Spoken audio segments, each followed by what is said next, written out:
हम गायत्री समस्त मिथिलावासी के गोर लगै छी। एखन होली के समय चलि रहल अछि, ताहि लऽ कऽ हम अहाँ सबके एकटा होली गीत सुना रहल छी।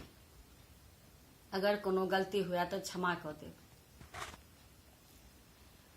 बुढ़वा बुढ़िया के महल में मचैया होली, बुढ़वा बुढ़िया के महल में मचैया होली, बुढ़वा बुढ़िया के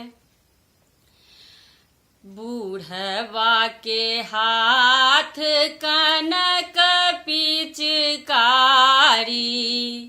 बुढ़वा के हाथ कनक पिचकारी। हो बुढ़िया के हाथ अबीर झोली, बुढ़वा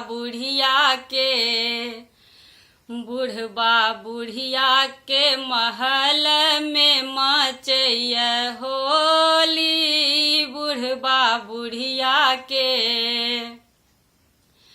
बूढ़वा के पहिरन पियर पीताम्बर, बुढ़वा के पहिरन पियर पीताम्बर।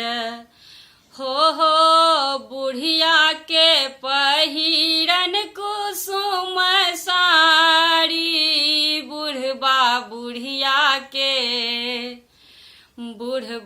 बुढ़िया के महल में मचैया होली, बुढ़वा बुढ़िया के।